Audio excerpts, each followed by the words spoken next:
some decisions are major decisions. And also there are a lot of small decisions that we don't make, that they tax our minds, they drain our energy, they create a lot of anxiety and nervousness and mental torment because we don't take care of it. We decide not to decide, which is a decision. Deciding to decide, to act, is a major, major challenge for all of us at different points in different areas of our lives. And there are things that happen to us along the way, experiences that we have that prevent us from working through the mental block of acting, of doing those things that we know we ought to do.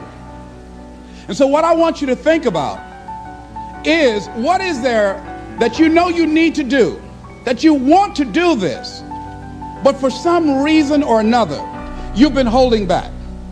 For some reason or another, you just have not been able to gather your nerves or be able to work through the procrastinating or putting it off or justifying or blaming. Some reason or another, you just haven't done it.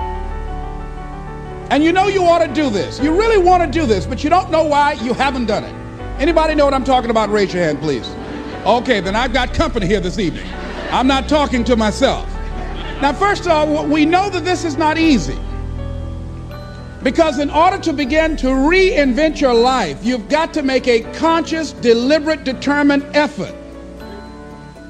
That you really have got to put all of yourself into it. It's very challenging to act, to do those things. There are times when you're looking at it and you say, I know I need to do this, but I don't feel like it. I don't want to do it. I know I need to do it, yet leave me alone. No, I don't want to do it. So what do? What are those things that cause us to do like that? I think that among the things that prevent us from acting is the fear of failure. And if you've already failed, you don't want to fail again. The pain of that, the disappointment, the fear of loss is another thing. Because many times when we do those things that we know we need to do, we feel that we might lose somebody that we love very much and care about. We don't want to hurt anybody. Many of us don't act because we want other people's approval. We want everybody to like us and to accept us. And that's not possible. Many of us don't do the things that we want to do and don't act because of lack of self-confidence. We don't believe enough in ourselves. I have a friend who's been working on a job where she's miserable, talented, want to go to another place that she can do what she wants to do and make the kind of money that she would like to make, and had some offers. But because of her fear and her lack of self-confidence of things might not work out, she won't take a chance on herself. So there she is, spending 8 hours a day, 5 days a week, and she's miserable. She hates to go to work. They're not paying her what she's worth. She knows it, but yet and still, she won't do that which she knows she must do, and it's wearing her out. There are a lot of people that their jobs are making them sick because they won't act. You check out the absenteeism and the people that are depressed. You see them coming to work angry. How you doing? I don't know. Just leave me alone. It's not even 9 o'clock yet. You're talking about good morning.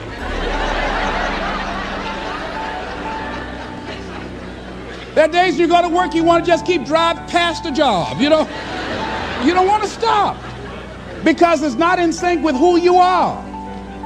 But you haven't acted. Have another friend. This guy's brilliant. He's a business consultant. He helped a lot of people get their business started. And people come to him because they know he's knowledgeable. But this guy won't start his own business. Now, he's very smart. He can do it. Everybody believes in him except him. And he's so smart, he's talked himself out of it. Well, the numbers aren't right. So there are many reasons why we don't act. There are other things, though, that affect us. Is that not wanting to take personal responsibility. We want somebody else to do it. And many times we pick up our inability to do certain things from people that we love, people that we admire. We identify with them, and we live in the context of their ideas, their opinions, and their life patterns. We buy into it unconsciously. My mother is a pack rat. She keeps everything. She doesn't throw anything away. And I have unconsciously picked that up.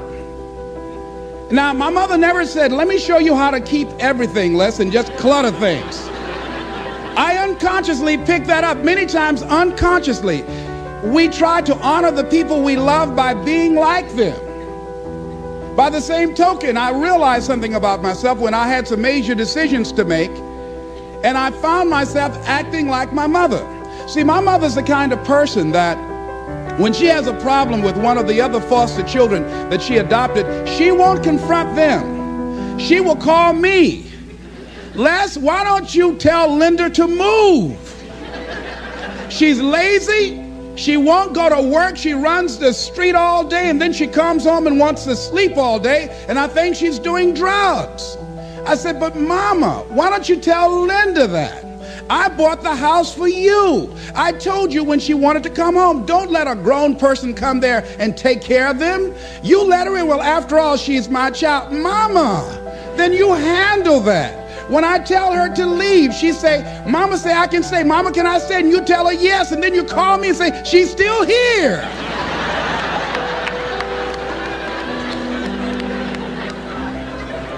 Why worry me with this? So Mama hasn't developed the courage to act on that. Some people won't act until there's a crisis situation. When Linda started stealing from Mama and took her Social Security check to get some drugs, Mama got some courage to say, get out of here and don't ever come back. But she wouldn't do it until then. And see, we don't have to wait until a crisis situation. I have a friend that has been having a challenge with losing weight. Both of us have been dealing with that challenge. And for the past 40 years, he's always seemed like weighed over 235 pounds. And so he said, man, I just can't lose weight. I'm big boned it. I said, Bud, I've never seen any fat skeletons.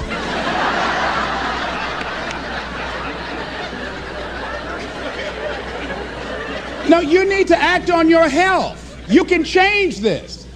You don't have to go to your grave fat. We're all digging early graves without teeth. We don't have to do this. They need to have a support group around M&M peanuts. You want a support group on something, and throw Snickers in there too. Bud and I can tell you about the help we need with that. So what happened with Bud, though, he became ill a few weeks ago. See, Bud in the last few weeks has lost more weight than he's ever lost, even when we were competing with each other, betting a lot of money. But what happened was, Bud became diabetic. He went into an insulin shock. He didn't know that he was diabetic. His blood sugar became high. And the doctor said to him, you are diabetic. You're going to have insulin shots every day. You're going to have to change your diet. And let me tell you what's going to happen if you don't do what we tell you to do. Number one, there's a possibility that you can become an amputee. Number two, you can go blind. Three, you can become impotent. Bud, say, help me.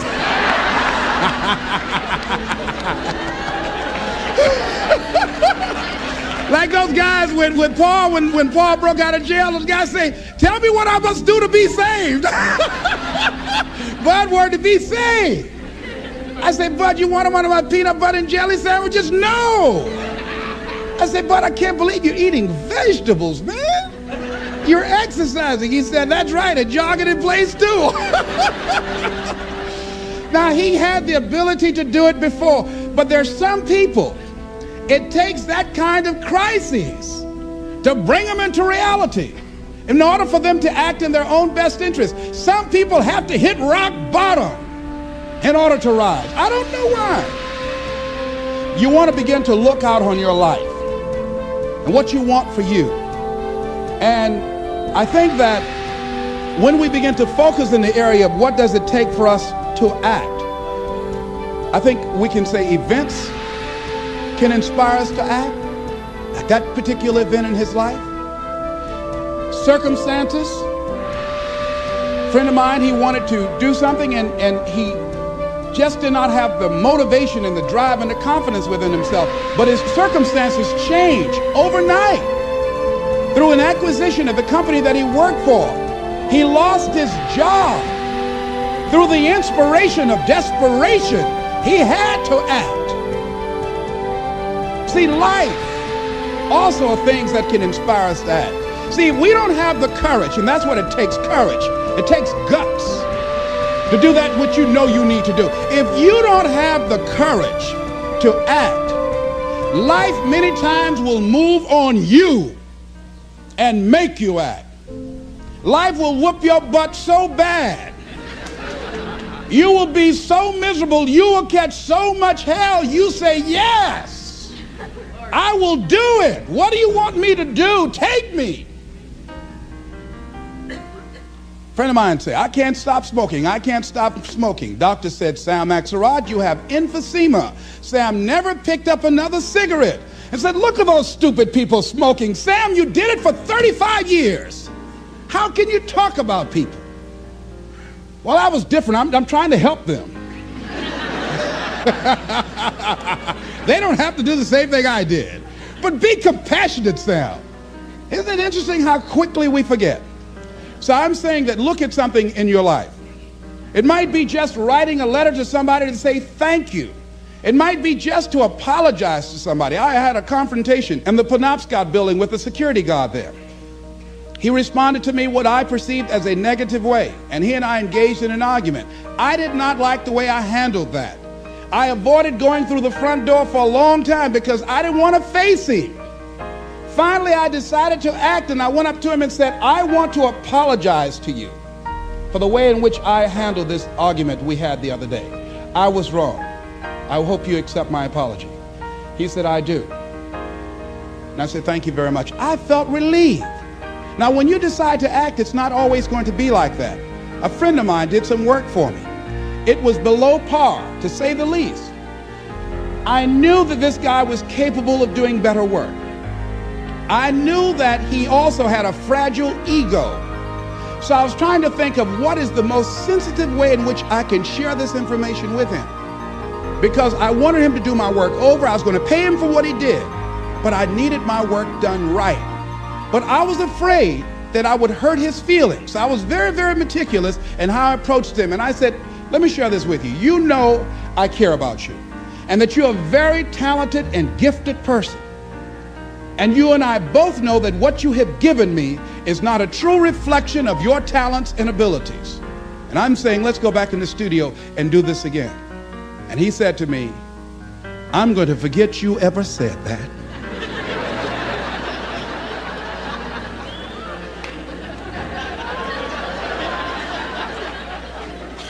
I was wiped out. He never spoke to me again. Now, when you decide to act, you're going to have some people like that. We're no longer friends. I lost sleep over that, ladies and gentlemen. I said, I can't believe that. I remember sitting up one night looking at the phone. I said, I gotta call him. He said, no. Then I said, no, forget that. I called, man, look here, we've been knowing each other for too long to allow this to come between us. He said, don't call me anymore, and hung up. And then I wanted to think about what can I do to make it up to him? And then something came to me, Les, what do you have to prove? See, many things we don't do is because of the fact we want people to like us. There's some necessary losses in life. When you decide acting in your best interest, you're going to lose some friends. Everybody's not going to approve of you. There's some people that won't like you. Who do you think you are? You're arrogant. What do you think you can do? You think you can get away with that? You're selfish. Thanks, I got that. It's my life. And so what I'm saying to you is that as you begin to look out on your life, this is challenging. This is not easy acting. So what are the things that we can begin to do to harness our will? Number one, you've got to bring it out and look at it. You've got to take the power out of it. You've got to expose it to the truth.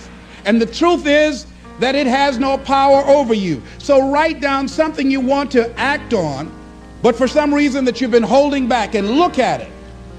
The next thing is, ask yourself the question, is it helping you to continue to put it off?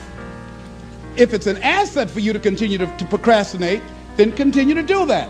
But if it's a liability for you, if it's causing you some mental and some emotional challenges, or perhaps a financial problem, look at that. Examine that for what it is. Next step, ask yourself, what's blocking you? What's preventing you from acting? Why don't you have the courage to handle that? Why won't you face that? What are you running away from? What kind of avoidance behavior are you engaged in? Next is, what is the worst thing that can happen when you take action? So I looked at that and I said, what's the worst thing can happen when I tell him this? He can say, I don't like you. And he did. Now what happened? I experienced that. I looked at that. I saw that. And guess what, ladies and gentlemen? I didn't die. My feelings were hurt a little bit. I lost some sleep about it. And sometimes I think about it when I drive past his house. But I'm still here. It's uncomfortable. But it's okay. It doesn't bother me anymore. I've gotten used to it now. So what is the worst thing that can happen? I want you to visualize that, experience that, feel the nervousness and the discomfort. And the more you run it in your mind, the less power that it will have. Next is, how will you feel after taking this action? I felt a sense of personal achievement when I faced somebody that has been my mentor for years. And for years, there was something I wanted to tell him, and I didn't have the courage to tell him, because it was always, I was the student, he was the teacher. It was always, I looked up to him and admired him and held him in high esteem. And I was always grateful and thankful for the impact that he had on my life. And I loved him so much. I didn't have the courage to say to him, please stop drinking so much. You're an alcoholic. You need help. I didn't have the courage because I was afraid that he might not like me. I was afraid that he might be hurt and crushed, that we would no longer be friends. I didn't want to jeopardize what we had. I loved him a great deal, and I didn't know how this would affect our relationship. And I didn't even want him to know that I knew that he was an alcoholic. And so I was a coward. I was spineless. In the name of love, I did it to justify to myself to stop from helping somebody that I love from dying. I said, I love him so much, I just can't tell him this. I don't even know how he would handle it, to know that I know that he's an alcoholic. And finally, after years, I developed the courage to face my teacher, my mentor, who has molded me, who looks at me now and wanted to do what I'm doing now and did not do it. Came at a different time, and it wasn't time for what he brought. And he's living through me. And I had to face this man who's been like a father to me and say, I got to tell you something. You've got a problem. I love you very much. Please stop drinking. You're killing yourself. It's not just social. You do it every day. You need help. And whatever I can do to support you in that, I will. But please stop. And he looked at me, and I had no idea how he was going to handle that. And first there was like, I dare you. And we just looked at each other. And then I reached out to embrace him. And we've never, ever embraced men, macho, never hugged him. I hugged him, and he just stood there with his arms straight. He couldn't raise his arms to hug me back. And he was shocked. And after he got over the initial shock, when he could bring himself to speak, to maintain his composure, because he could never afford to let me, his student, see him vulnerable or admit that I was right. He said, I'll be seeing you. And I said, yes, sir. I said, tell your wife I'll be by the house to see you all before I leave. And when he walked away, at first I was very depressed. about it. And I said, well, maybe it wasn't my place to do this. And you know, when you act, you're going to have some second thoughts. And then I said, no. I did what I felt. I did it because I feel very strongly about this. And fortunately, he called me back a few weeks later and left word with the answering service. Leslie Brown, I just want to say thank you. And hung up. That was a good feeling. When we look out on our lives, you ask the question, what are you going to do? Look at, as you think about this that you know you need to handle, what are you going to do? And then write down 3 strong reasons on why you know you must take action. And be explicit and descriptive in your reasons, because your reasons have power. Your reasons will drive you. When you have doubt, when your faith becomes weak, your reasons will fortify your faith. When you have an inner conversation, say, no, don't do that. Your reasons will become your rod and your staff to comfort you, to take you through those challenging moments. So write down your reasons. And what you will find, that when you decide to act, when you decide to take life on, and let me warn you, it can be painful, it will be uncomfortable, and that's where the growth is. When you're uncomfortable, when you're stretching out, when you're taking life by the collar, you're going to get thrown to the ground again and again and again. But when you have determination, and you know that what you're doing is right, it gives you your life, it gives a special meaning and power to you, you will have some power from on high. You will discover some things about yourself that will begin to electrify your personality. You'll begin to discover some things about you that you don't know you've got when you put yourself in that type of challenging situation. Repeat after me, please. I can go into action on anything in my life. Nothing is stopping me but me. No challenge in my life has any power over me. Here's something that Howard Thurman wrote on the decision to act. He said, it's a wondrous thing that a decision to act releases energy in the personality. For days on end, a person may drift along without much energy, having no particular sense of direction and having no will to change. Then something happens to alter the pattern. It may be something very simple and inconsequential in itself, but it stabs awake, it alarms, it disturbs. In a flash, one gets a vivid picture of oneself, and it passes. The result is decision, sharp, definitive decision. In the wake of the decision, yes, even as a part of the decision itself, energy is released. The act of decision sweeps all before it, and the life of the individual may be changed forever. When you decide to make decisions, to act, you begin to access power within you that will increase your self-esteem, that will increase and enhance your personal power, that puts you in charge of life. And life has a whole new meaning for you. There's a sense of personal freedom. Doesn't mean you're not going to have any struggles. Doesn't mean that you're not going to have any challenges. Doesn't mean that you're not going to suffer any defeat. No, doesn't mean that. But what it does mean, that you're putting yourself in the position to grow. You're putting yourself in line with your higher calling and your higher self. And that's what life is about.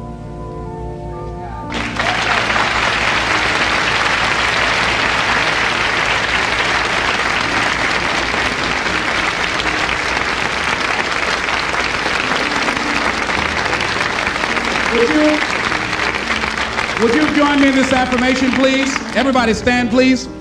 I'm standing up to life and the challenges in my life. I'm going to use all of me. All of my courage, my faith, determination, and any help and support that I can give anyone to realize their greatness. Together we can. Shake somebody's hand on your right and left and say, you got what it takes.